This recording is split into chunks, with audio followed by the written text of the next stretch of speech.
Hello and welcome, I'm Joshua Barnes and you're watching NewsX World. Let's first take a look at our top stories. The Kremlin says that US Special Envoy Steve Witkoff's visit to Russia will be useful amid escalating tensions and a sanctions deadline which has been imposed with US pressure on a Russia-Ukraine ceasefire. Meanwhile, Russia has urged caution over nuclear rhetoric after Donald Trump earlier announced that 2 nuclear submarines had been moved to the region after tensions with former President Dmitry Medvedev. The Kremlin says everyone needs to be very, very careful amid potential global ramifications. Hamas says it will coordinate with the Red Cross to deliver aid to hostages in Gaza, provided that Israel meets conditions such as opening humanitarian corridors and halting airstrikes during aid distribution. The offer comes after a video of an emaciated captive sparks strong criticism. At least 76 people have died and dozens are still missing after a boat carrying mostly Ethiopian migrants sank off Yemen, marking the latest tragedy on the dangerous sea route. Sudanese paramilitary forces have killed at least 14 civilians trying to escape El Fasher in Darfur, that according to a rights group. Dozens more have reportedly been injured and an unidentified number have been detained in the attack on Saturday. The Philippine and Indian navies have sailed together for the first time in the South China Sea as President Ferdinand Marcos began his state visit to New Delhi. This follows the Philippines' increased maritime cooperative activities with foreign navies to counter what they call China's expansive claims in the waterway. Beijing has warned residents to prepare for another round of heavy rain with up to 200 millimetres expected over a 6-hour period. This comes a week after catastrophic floods killed dozens in the deadliest deluge to hit the capital since 2012.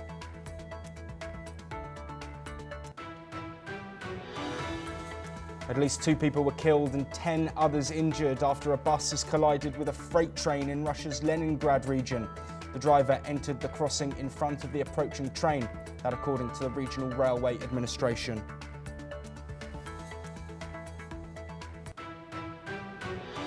But we start this hour as the Kremlin has welcomed an upcoming visit by US President Donald Trump's Special Envoy Steve Witkoff, calling the trip important and helpful. Kremlin spokesman Dmitry Peskov told reporters that Moscow is open to dialogue and that a meeting between Witkoff and President Vladimir Putin is possible. The announcement comes just days after President Trump confirmed that Witkoff will travel to Russia next week. The trip is part of efforts to revive peace talks aimed at ending the war in Ukraine, a conflict that has deeply strained Russia's ties with the West. Well, joining us to discuss these latest developments, Keith Vaz, a former UK minister who is joining us live from London. Keith, as always, a pleasure to have you on the programme. Of course, let's provide some context on this situation. President Trump has given a deadline to Russia in order to agree and move towards a ceasefire with Ukraine. He then shortened that deadline. That is coming up. But this meeting with Steve Witkoff, does this signal anything to you about that deadline and whether there might be some leniency from the Trump administration? Good morning from London. I don't think they care about what Donald Trump says. Russia has made it very clear that it's got objectives in Ukraine. If Russia was going to settle this matter, they would have done it by now. They have continued under cover of a dialogue to proceed to execute their objectives and their aims. And though, of course, they have reacted very angrily to the suggestions that the submarines have been put on alert and are ready to do what? I mean, sending your submarines into the local area has what purpose? You can't frighten someone like Vladimir Putin or the Russians with submarines, with tariffs, with more sanctions, because they've survived all this. So I think they've been very clever, the Russians, in saying, you know, it's a very good deal that the president's envoy is coming. Let's have a discussion about this. Let's see where we're going to go. But it's not really going to change their minds. They've got an objective which they are going to carry through. Normally, with the Trump administration, they're able to bully countries and regions into accepting what they want. This is becoming more difficult in dealing with countries like India and other countries of that size. So it makes the Americans look very odd. Here we are, we've moved our submarines, we're ready for action, and then we're now sending the President's special envoy to have a conversation possibly with Putin. All Yes. he's going to get from Putin, I would imagine, is a jolly good wigging, in the same way as anyone who is brave enough to go into the Oval Office these days will know they're not going for tea and cakes. They are going to get a good, wigging from the President of the United States. So this is a PR exercise more than anything else. There's no indication that anything is going to happen. Look, we all know this, and you know this from covering this for so many months and indeed years since this began, which is unless you get to the table with Putin, Trump, and Zelensky, you are just not going to solve this problem. Why don't they just get a room? The point is, get that discussion going. Forget the phony war. It's not helping anyone. People are dying. Let's get into that room and get these matters sorted out. So I think that's really what Trump would like to do. The difficulty is he's going to have to leave his allies, way down the road, because they're not going to meet Putin. They want to up the ante on dealing with President Putin. So he's got himself into a bit of a bind, Donald Trump, by these threats, by these deadlines. What's going to happen at the end of the deadline? Yes, How absolutely. is that going to affect Russia? Those are the points that have to be considered in international diplomacy. Of course, and all eyes are going to be on that deadline date. Keith, please do stay with us, because you've alluded to the moving of nuclear submarines, and we've now had a response as the Kremlin has said that everyone should be careful about nuclear rhetoric after a statement by US President Donald Trump that he had ordered a repositioning of those US nuclear submarines. Kremlin spokesman Dmitry Peskov has played down the significance of Trump's comments, saying it was clear that US submarines were already on combat duty anyway. He also said Moscow had no desire to get into a polemic with Trump on the issue. This comes after Trump had said that he had ordered 2 nuclear submarines to be positioned in what he called were the appropriate regions in response to remarks from former Russian President Dmitry Medvedev about the risk of war between the nuclear-armed adversaries. Well, thank you, Keith, for staying with us. The Kremlin saying that people, and specifically the US here, around nuclear rhetoric need to be very, very careful. Do you think this is just rhetoric itself from Russia? I think there's rhetoric on all parts. I think this is going to be a rhetoric war as far as these submarines are concerned. Medvedev is the close friend of Vladimir Putin. He stepped down from the presidency to allow President Putin to return to the presidency in those days when you couldn't stay forever, though the constitution was subsequently changed. So this is, though he's semi-detached, of course, he's deputy chairman of the Security Council of Russia, a very, very important position. He is basically saying what the Kremlin believes, that there's no point in doing all this because it doesn't frighten us. You're not going to poke the bear. This is not a game of risk monopoly. This is a move that they were going to make anyway. So I think we should take these statements by the former Russian president very seriously. And in the classic phrase of some of our great comedians, look at my face, am I bothered? That's basically what he's saying. I'm not bothered about this, so you can move your submarines wherever you want. They were going to be there anyway. It's not going to affect us. We're just going to carry on and doing what you're doing. I go back to what I said before. This kind of phony rhetoric that's going on is not helpful. I mean, it's great for NewsX and for people like me and others who are interested in international diplomacy. But for the peace of the world, it doesn't really help because it only takes one mistake for one of these countries to make for it all to go horribly wrong. So Yes. much better Yes, to Keith, stand back. sorry to interject. I just want to build on that specific point because we've spoken about almost a war of rhetoric which has been at play for months amidst, of course, heavy fighting on the front line and heavy airstrikes from both Russia and Ukraine. But do you see a shift happening here for geopolitics and the potential global situation surrounding peace? There are so many pockets of global conflict which involve allied nations on one side and the other. How close do you think this is to really blowing up into a Cold War-like situation? Well, only if they're talking about a hot war, of course, in terms of nuclear activity. The Cold War, I don't think that Trump does Cold War. I think he is very keen to shake hands, as he's done with the leader of North Korea. He's keen for the media to own the media cycle.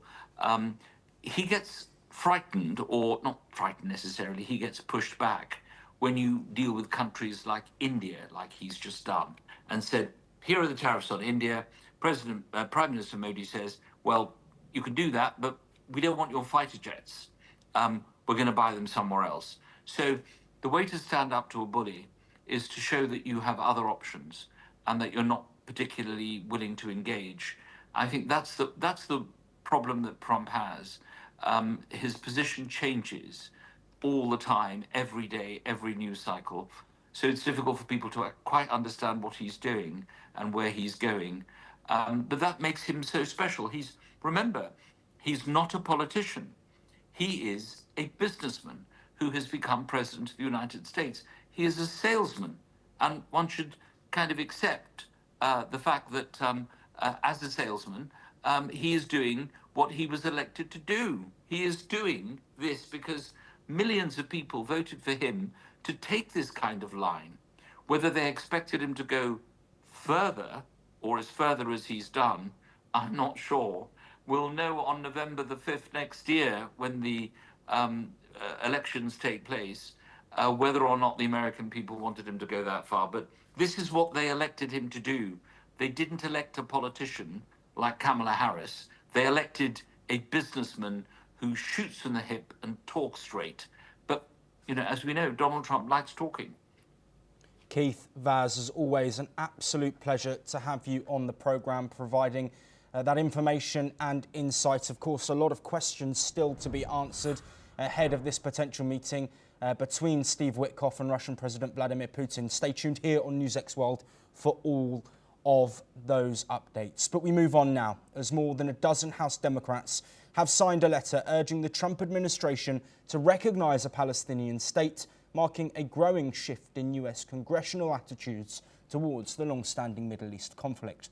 The move, led by Congresswoman Khanna of California, reflects deepening concerns over the humanitarian crisis unfolding in Gaza. Among the latest signatories are Representatives Chelly Pingree, Nida Velazquez and Jim McGovern. Axios reports that at least one lawmaker is also preparing to introduce a formal pro-statehood resolution in Congress. Even some Republicans and pro-Israel Democrats have recently criticised Israeli leadership over the growing evidence of famine in Gaza, suggesting a rare bipartisan shift in rhetoric as pressure builds for a long-term solution. While joining us on the programme to discuss the potential ramification of these moves, Major General Gigi Daweri, a defence analyst, joining us live from New Delhi. Major General, thank you for your time. How significant could this be if there's pressure, political pressure from within the US, to look at a two-state solution, to look at recognising a Palestinian state in the face of staunch support for the Israeli regime and the Israeli military action in Gaza from the Trump administration? Well, Joshua, first and foremost, I'd like to start that there are no military solutions to the political problems. And Palestinian problem is political problem. And whereas Israel has been trying to sort it out through force for last more than 7.5 decades, but it has not been resolved. The point is that until you find a solution to the Palestinian problem, this is not going to be solved. And I am a student of West Asia, and I can give you a few of my own perspective. First and foremost, I think sane solution is that Palestine must have a state. And that means that everyone who has certain amount of, I would say, political maturity is talking about two-state solution. But Israel is not reconciled to that. In fact, there is a support now gathering in the globe. Our French have come out very openly that we will recognize Palestine. Even Canada has said. India's stand also has been always that Palestinians must have some space, some land as their own country. So the point is now, with the American Democrats also pitching it, I think this is a very significant because America has a hold on the issue because President Trump has been backing Netanyahu.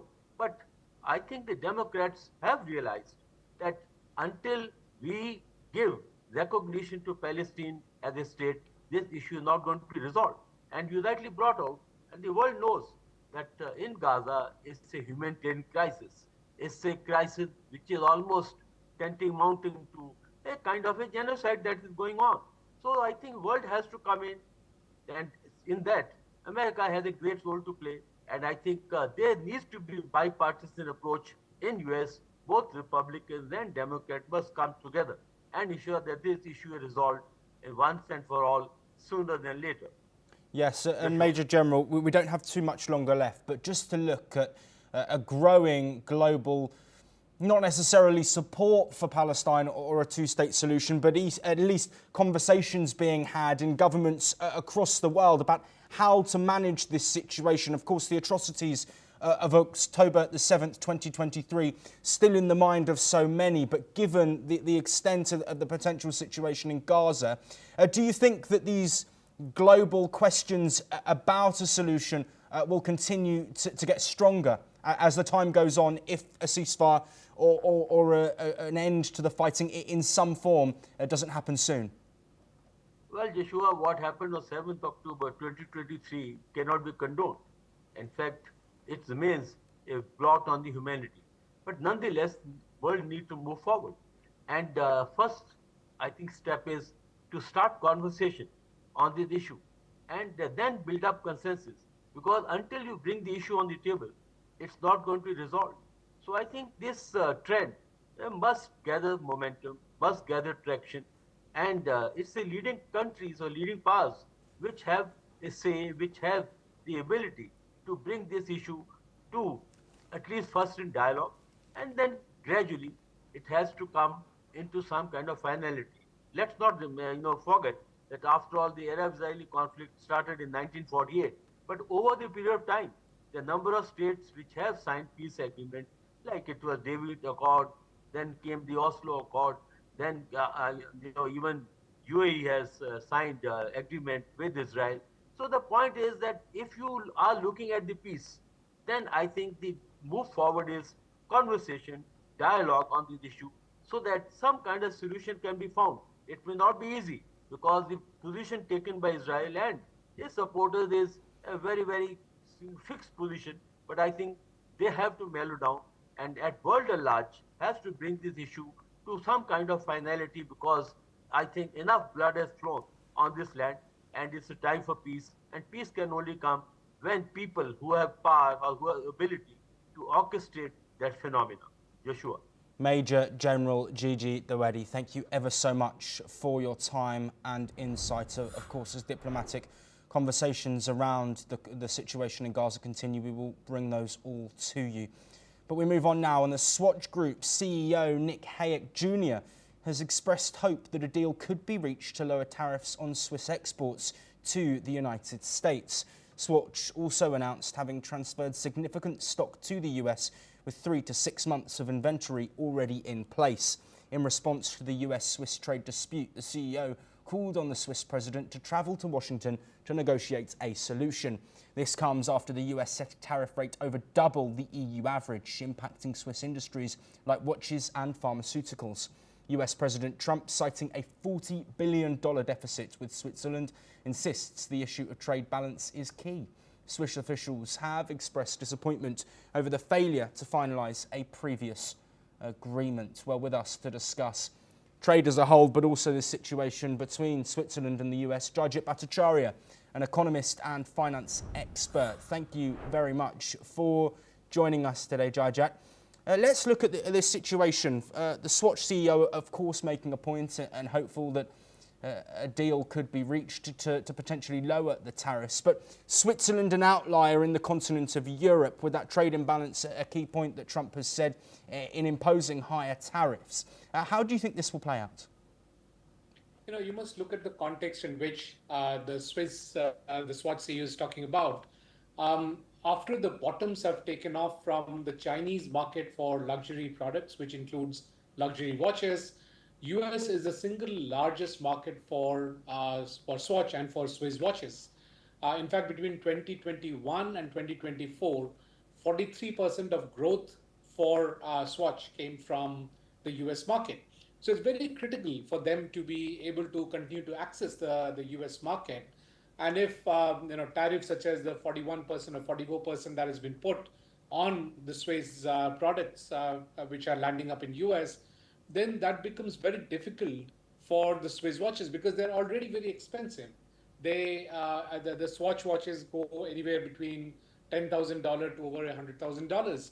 And to be able to increase the price by 40% is a tall order. So they will end up losing significant market in the US, unless obviously if they move production from Switzerland to other parts of Europe, which has got a more favorable deal with the US, which is a 15% tariff, rather than the usurious tariff that Switzerland is facing. So it's in this context that there is a sense of urgency from the Swatch CEO requesting their president to step in order to save the Swiss industry, because a large part of the market is the US market. Yes, absolutely. And looking at Trump's broader tariff action, of course, there are many countries which have been hit with higher rates. Do you think that the conversations happening between Switzerland and US officials could set a precedent for those countries that aren't happy with the rates that have been imposed, where deals haven't yet been agreed, with both countries happy? It really depends on what the conversation will be between the US negotiators and the Swiss government, because for example, if you look at the EU-US trade deal, that's not much of a precedent. They have agreed to having all imports from US at zero tariff, and their exports to US will be tariffed at 25%. So clearly that's not a viable template. So it really depends on what comes out of that conversation. If it's a fair deal, then obviously that will be a template. If it's not, then that's a sad case, because overall consumption globally will fall, and that will lead to the reduction in the global GDP. It will lead to the reduction of the US GDP and the Swiss GDP. So it's a lose-lose situation that will unravel if we do not have a fair agreement between the Swiss government and the US government. Jayjat Bhattacharya, as always, a pleasure to have you on the programme, providing such insights on, of course, an extremely complicated topic that has ramifications globally, with so many tariff rates still yet to be settled. We move on now, though, and we head to Africa. At least 14 civilians have been killed, reportedly while trying to flee the besieged city of El Fasher in Sudan's Darfur region. According to a rights group, the attack was carried out by paramilitary fighters from the Rapid Support Forces just days after they had promised safe passage for those wanting to escape. The emergency lawyers group said dozens were also injured and an unknown number detained. The victims were attempting to flee escalating fighting in the region, where the RSF has been battling the Sudanese army for over 2 years. The RSF has maintained a siege on El Fasher since May, but has failed to take control. The United Nations continues to warn that around 1 million people remain trapped in and around the city without aid or basic services amid an alarming humanitarian crisis. Well, joining us to provide some more insights on this situation, it is my colleague, anchor and correspondent Thomas Porteous, who joins us live from the newsroom. Thomas, some concerning reports coming out of this region. What more can you tell us? Yes, Joshua, concerning indeed. This isn't the first time this has happened, especially from the city of El Fasher, which is in the North Darfur region. Obviously, these 14 civilians who have been killed trying to flee that city. This has happened in the past months as well. As you've said, the UN has called this the world's worst humanitarian crisis which is going on in Sudan. This whole crisis has displaced about 13 million people. And what's also very difficult to discuss when coming out of this region in particular is that electricity and reporting is scarce. So record keeping when it comes to this conflict is not as accurate as other conflicts, especially that of in Europe and in the Middle East. However, Joshua, as we can see from the statistics here, 14 civilians have been killed. And to give you a bit of background, there's about 150,000 people have been killed in this conflict. This triples that of other conflicts, including the Gaza crisis. 150,000 people, with widespread reports of sexual violence occurring on a regular basis here. Also an ongoing health crisis, the collapse of hospitals. We do get certain reports from these humanitarian organizations which are still operating in the region, who bring us most of these reports, including Doctors Without Borders, MSF, and so on. The two people who are fighting, the RSF and the SAF, have been fighting for around 2 years now. But as we say, it's a terrible, terrible crisis that is going on in Sudan and is often reported. However, here on NewsX World, we will bring all the updates that we can in navigating this very complicated, very hard to source crisis. Absolutely, Thomas. Thank you for your insight, just echoing your message there.